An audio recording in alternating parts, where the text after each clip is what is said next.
woke up this morning, I noticed the date. I remembered your birthday, didn't want to be late, so I've been choosing an e-car. Got those choosing an e-car blues. Oh yeah, baby.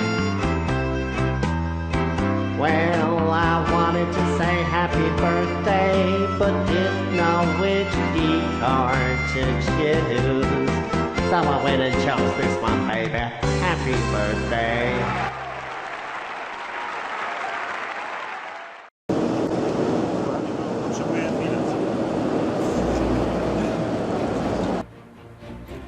Kierunek Nepal to urodzinowy wyjazd dla Anny.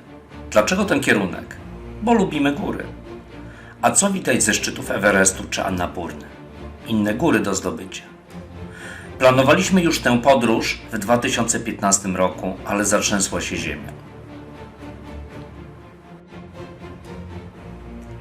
Nepal to górzysty kraj u stóp Himalajów, zagrożony trzęsieniami ziemi, ponieważ leży na styku płyt tektonicznych, euroazjatyckiej i indyjskiej, które nacierając na siebie wypiętrzają Himalaje. Jednakże uzależnienie od górskiej turystyki jest większe i przyciąga turystów. Poza tym ośnieżone szczyty ośmiotysięczników są szczególnie piękne. Oczywiście, nigdy nie mieliśmy marzenia wejść na szczyt, ale bardzo chcieliśmy zobaczyć panoramę Himalajów z bliska. Udało się.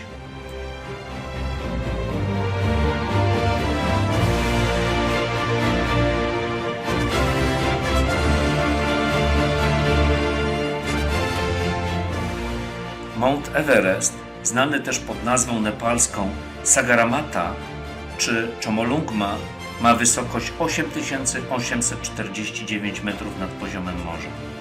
Po raz pierwszy został zdobyty w 1953 roku przez Edmunda Hilarego z nepalskim Sherpą.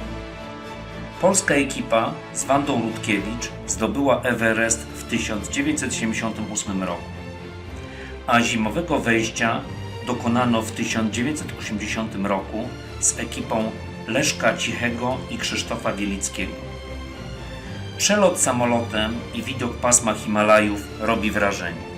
Góry są piękne i fascynujące, a Everest jest górą wyjątkową. I nie dlatego, że jest najwyższy, ale też dlatego, że jest celem wypraw marzycieli. Choć dzienniki himalaistów opisują Everest, że jest przerażający, masywny, przysadzisty i ogromny. To himalajski gigant, a każdy dzień wyprawy to zmaganie się z zimnem, przesuwanie granicy bólu fizycznego z walką o oddech. Jednakże po zdobyciu szczytu wysiłek staje się kojącą ulgą i spełnieniem marzeń.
Kolejnym spełnionym dla nas marzeniem był przelot helikopterem pod Annapurnę. Annapurna to ogromny masyw górski o długości 55 km. To 10. co do wysokości szczyt Ziemi. Wyróżnia się 3 wierzchołki ośmiotysięczników na Annapurna. Główny 8091 metrów nad poziomem morza, środkowy 8051 metrów nad poziomem morza i wschodni 8010 metrów nad poziomem morza. Pozostałe szczyty masywu to 7 i 6 tysięczniki. Annapurna to jeden z najtrudniejszych do zdobycia ośmiotysięczników ze względu na ukształtowanie terenu i duże ryzyko lawin.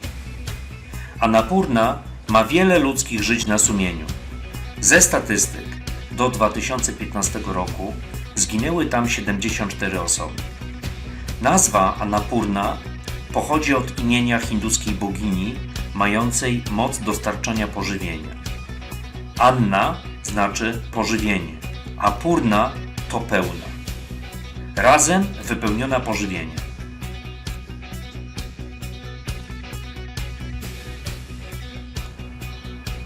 Wylądowaliśmy w cudownie słonecznym oknie pogodowym na wysokości około 4200 metrów nad poziomem morza. Miejsce to ulokowane było w niezwykłej scenerii, którą tworzyły szczyty Annapurny oraz święta góra Mahapuchary. To właśnie tutaj, z pobliskiego Annapurna Base Camp, rozpoczynają się górskie ekspedycje na pobliskie szczyty. Warto tutaj przenocować, by podziwiać widoki w ciągu dnia, wieczorem i o wschodzie słońca, gdy kolejne szczyty się zapalają w jego promieniach.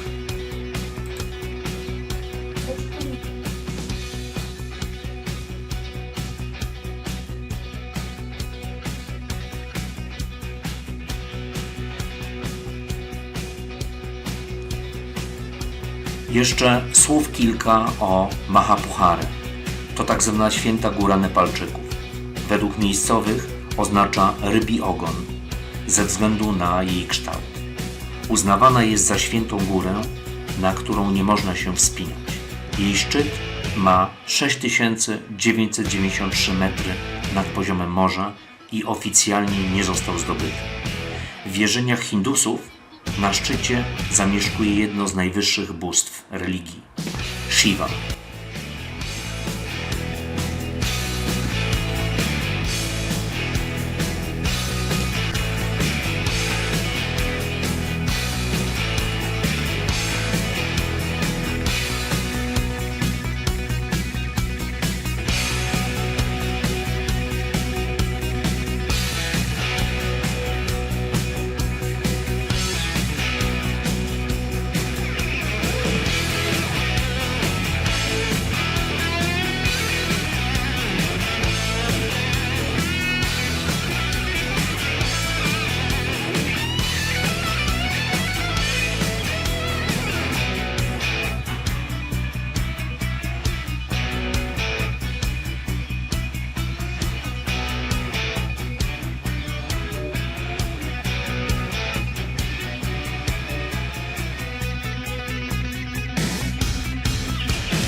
W stolicy Nepalu, Katmandu, mówi się, że mieszka więcej bogów niż ludzi.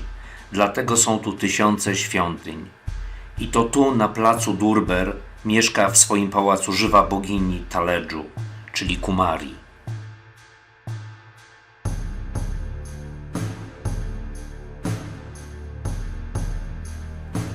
Kandydatka na Kumari powinna mieć oczy jak krowa i serce jak lew. Dziewczynka musi spełnić 32 kryteria. Po północy, kiedy nie ma już nikogo w świątyni oprócz kapłanów, przyprowadza się dziecko do ciemnego pomieszczenia. Wszędzie jest pełno krwi. Na podłodze leży 108 odciętych głów bawołów. Jeśli dziewczynka jest kumari, to nie boi się i nie płacze, bo posiada wewnętrzną moc, którą dostała od bogini. Na kumari zostają wybrane dziewczynki w wieku kilku lat i pełnią tę funkcję do momentu, kiedy zostaną kobietami. Mieszkają i są opiekowane jak księżniczki, ale ich życie wcale nie przypomina bajki. Nie spędzają czasu z rówieśnikami, nie chodzą do szkoły. Co nauczyciel przychodzi nauczyć. Kumari wychodzi z pałacu tylko 13 razy w ciągu roku podczas świąt. Jest noszona, nie może się skaleczyć. Jej stopy nie mogą dotykać ziemi i się pobrudzić. Kumari maluje się. Na czole ma tak zwane trzecie oko mądrości. Mieszkańcy Nepalu wierzą, że błogosławieństwo Kumari ma moc uzdrawiającą. Dlatego cierpliwie stoją po nie w długich kolejkach.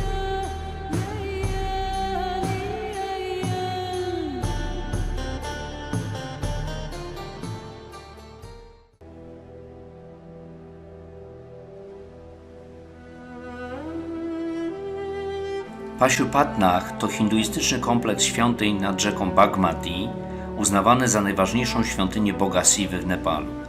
Do samej świątyni wstęp mają tylko hinduiści, ale na kremacje odbywające się na nadbrzeżu przed świątynią obcy mogą patrzeć z drugiego brzegu rzeki.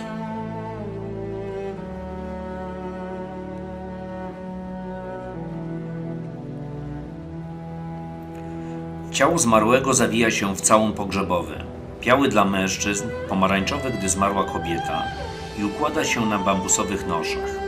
Później zmarły przenoszony jest na pochylnię, by rodzina mogła obmyć ciało wodą zaczerpniętą z rzeki. Ceremonia ta ma zapewnić zmarłemu oczyszczenie z grzechów. Następnie ciało wraca na nosze, zostaje ozdobione girlandami z pomarańczowych kwiatów i przeniesione na stos. Dzięki temu zmarły będzie mógł powrócić tam, skąd pochodzi, czyli z wody, w której powstało życie.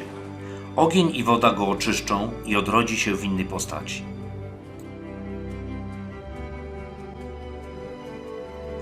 Krewni oznakowani są białymi szalami. Biel jest kolorem żałoby. Ciało na stosie żałobnicy okrążają z pochodnią, od której zapłonie drewno wraz z ciałem natartym po śmierci olejkami. W kolejnym etapie czaszka zmarłego pęka i uchodzi dusza. To rytuał tak zwany Kapal Kriya.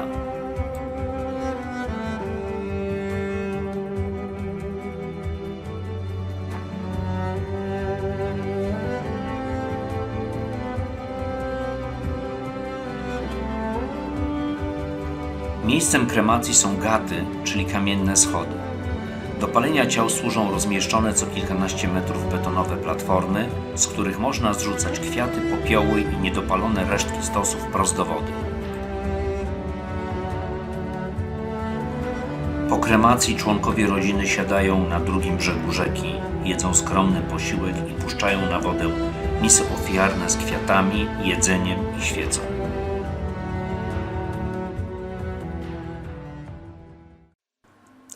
Jak już wspomnieliśmy, pod koniec kwietnia 2015 roku Nepal nawiedziło silne trzęsienie ziemi.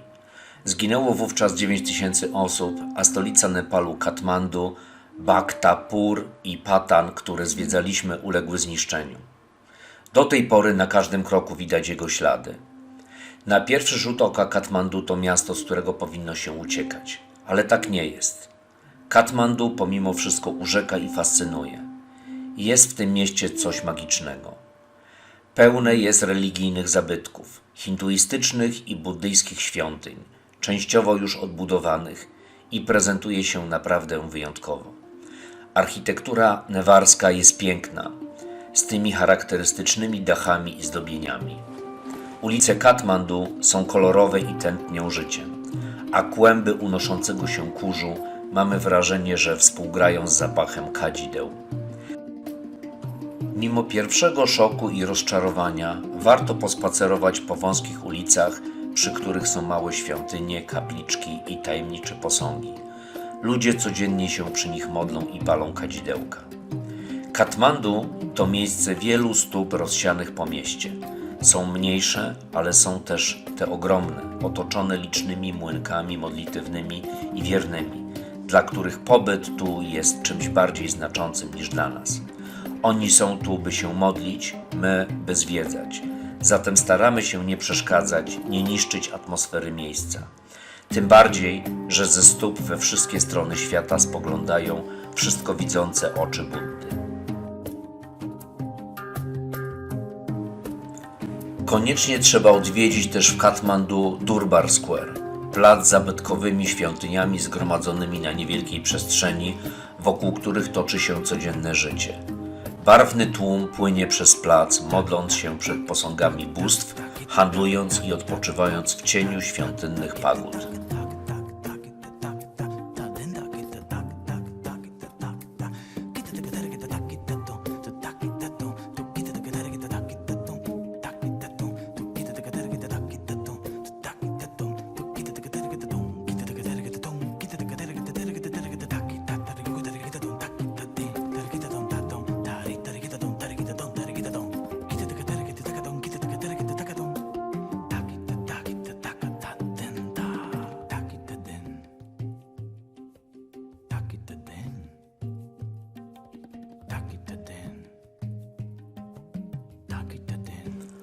W Katmandu 3 świątynie wywarły na nas wrażenie. Swayambunat, czyli świątynia małp. Prowadzące do niej wysokie schody na pewno wymagają kondycji, ale za to szczyt nagradza wysiłek. To miejsce kultu buddyjskiego na terenie miasta, położone na wzgórzu, z którego rozciąga się wspaniały widok na całą dolinę Katmandu. Jest to miejsce odwiedzane przez setki rozmodlonych pielgrzymów palących kadzidła, wypowiadających mantry i składających dary, które są natychmiast porywane przez licznie żyjące tu małpy. Druga świątynia to ogromna stupa Bodhnath. Uważana jest za jedną z najważniejszych buddyjskich świątyń. Jest miejscem pielgrzymek buddystów, obecnie już z całego świata. Jedna z legend głosi, że w tym miejscu pochowano Kashyapa, jednego z głównych uczniów Buddy. Nad stupą rozwieszane są buddyjskie flagi modlitewne w 5 kolorach układanych naprzemiennie od żółtej do niebieskiej. Każdy kolor to symbol żywiołu związanego z życiem człowieka. Żółty to ziemia, zielony woda, czerwony ogień, biały to powietrze, chmury i wiatr, a niebieski odzwierciedla przestrzeń. Flagi mają rozsiewać w świat dobre wibracje, leczyć i przypominać o ścieżce buddyjskiej. Na flagach wypisane są też fragmenty sutr, ksiąg buddyjskich, pojedyncze sylaby lub całe mantry. Jednak świątynia, która zrobiła na nas największe wrażenie, to Pashmutanach, którą już pokazaliśmy. Miejsce inne niż wszystkie, które mogliśmy zobaczyć do tej pory. Świątynia, w której wielu marzy, by zakończyć życie i być skremowanym na którymś ze stosów. Katmandu jest jednym z najbardziej klimatycznych miast, w którym byliśmy. Wąskie uliczki, sklepiki z pamiątkami turystycznymi, figurki Buddy, noże, drewniane zwierzęta, młynki i flagi modlitewne, ulotny dym z kadzidełek, które płoną przy rozsianych po całym mieście kapliczkach, dary zostawione dla Ganesha we wnękach z posążkiem bóstwa, świątynie i wierni, których życie przeplata się z religią. To wszystko stanowi o niepowtarzalnym klimacie miasta.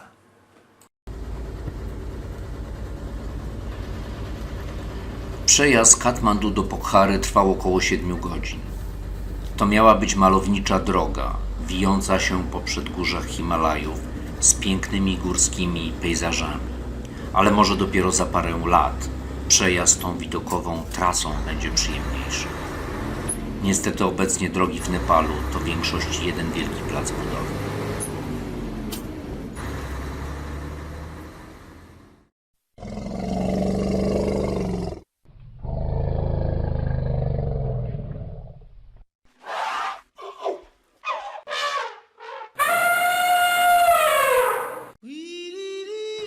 Kolejną atrakcją podczas naszej wycieczki po Nepalu było safari w Parku Narodowym Chitwan.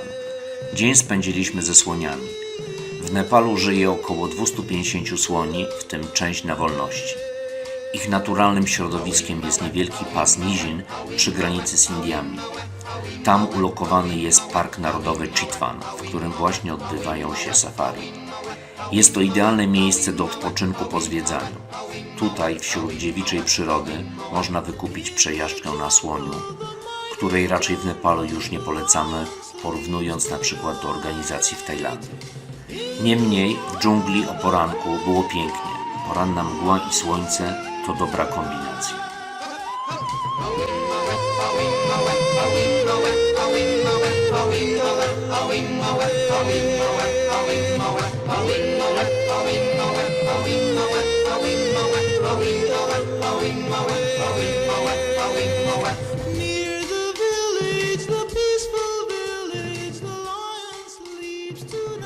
Promienie słońca rozświetliły parę unoszącą się nad podmokłym lasem, ukazując przepiękny krajobraz.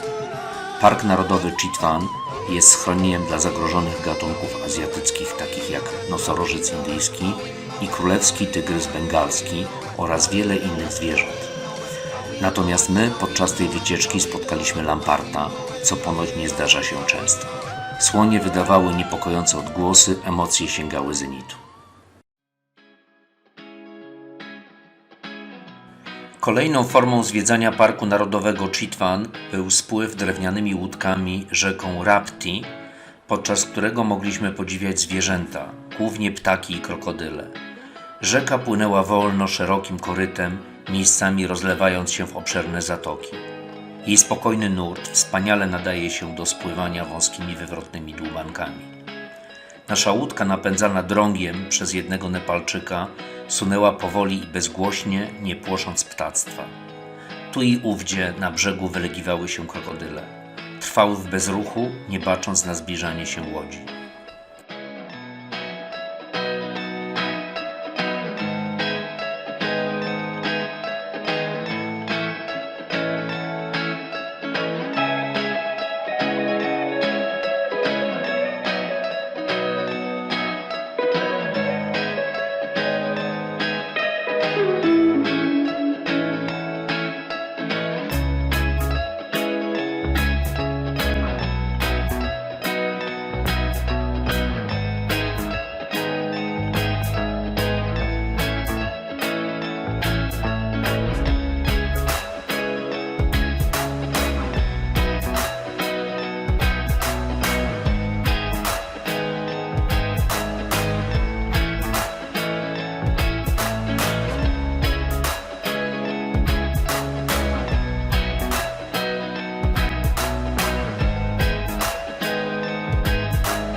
Rafting w Nepalu to też bardzo fajna forma relaksu i aktywnego spędzania czasu.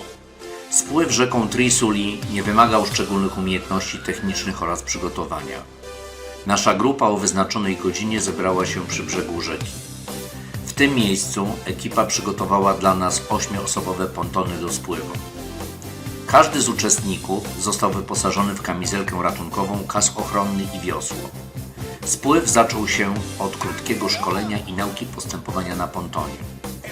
To była dla nas przyjemna atrakcja w otoczeniu pięknej scenerii. Oczywiście na trasie było kilka miejsc z większymi progami wodnymi i kamieniami, na które wpadaliśmy, od których się odbijaliśmy, po czym ponton się obracał i zimna woda zalewała nas z góry do dołu. Zabawa była przednia.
Nepal to wyjątkowe miejsce, o którego odwiedzeniu marzyliśmy z Anną przez wiele lat. Chcieliśmy zobaczyć na własne oczy największe góry tego świata i wydawało nam się, że ponieważ są tak wysokie, to powinny być widoczne z każdego zakątka Nepalu. Nic bardziej mylnego. Kraj, który jest przeszło dwukrotnie mniejszy od Polski, zamieszkuje populacja 28 milionów ludzi, z czego 1,5 miliona mieszka w stolicy Katmandu. W kraju tym spotkaliśmy samych szczęśliwych ludzi, pomimo panującej tam biedy oraz smogu, który utrzymuje się tam przez cały rok. Odwiedziliśmy również rejony, w których mieliśmy wrażenie, że czas się zatrzymał, gdzie lokalna społeczność trudni się rolnictwem, uprawia ryż, pszenicę, kukurydzę, pomarańcze oraz hoduje owce, kozy i muły. W wioskach mijaliśmy dzieci ubrane w jednakowe mundurki szkolne, machające do nas na powitanie. Życie na wsi toczy się na zewnątrz, przed domami, powoli i spokojnie. Na placu bawią się dzieci. Kobiety gotują, myją naczynia, a na ich twarzach pojawiał się zawsze uśmiech. Nepalczycy są bardzo dumni z faktu, że pierwszy Buddha, książę o imieniu Gautama, urodził się właśnie w Nepalu oraz wierzą, że każdy człowiek może dostąpić oświecenia, jeśli będzie naśladował Buddę, który jest ich mistrzem duchowym. W buddyzmie jest wiele elementów przeplatających się z hinduizmem. Oba wyznania opierają się na prawie karmy, czyli wierze, że to, co człowiek dokonał w swoim życiu, wróci do niego w związku z cyklem reinkarnacji, czyli ponownego odradzania się. Dlatego też Nepalczycy są tak wdzięcznym narodem i dlatego turyści czują się tam tak dobrze. Poza tym wszystko urzeka turystę swoją specyfiką. Kultura buddyjska przenika się z kulturą hinduizmu. I jeśli można mówić gdziekolwiek o harmonii, czy wręcz symbiozie religii, to właśnie w Nepalu. Szczególnie wzruszyły nas obrzędy żałobne, gdy zobaczyliśmy dzieci żegnających rodziców, obmywającej ich ciało symbolicznie wodą ze świętej rzeki, a następnie najstarszy podpalał stos pogrzebowy. Trudno było się nie wzruszyć i nie podziwiać, jak ważna jest dla wyznawców hinduizmu rodzina. Podsumowując, zobaczyć Everest, Annapurnę na własne oczy to wspaniałe oraz niezapomniane przeżycie. Kuchnia w porównaniu z indyjską znacznie mniej zróżnicowana, ale bardzo smaczna. Ja zajadałem się momo, czyli pierożkami z nadzieniem kurczaka lub wegetariańskie dla odmiany, a Anna zamawiała Nepali thali. Ryż z różnymi dodatkami, również w wersji z kurczakiem lub wegetariańskiej.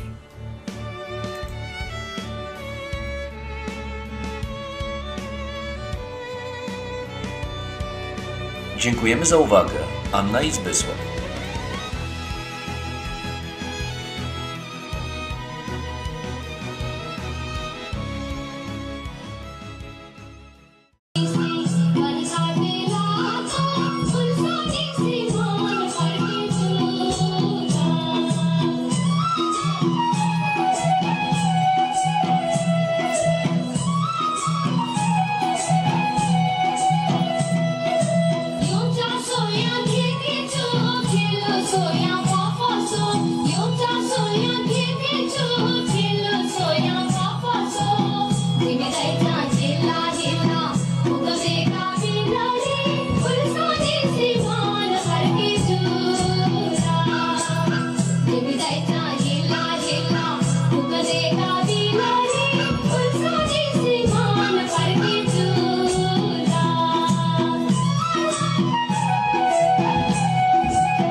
Aku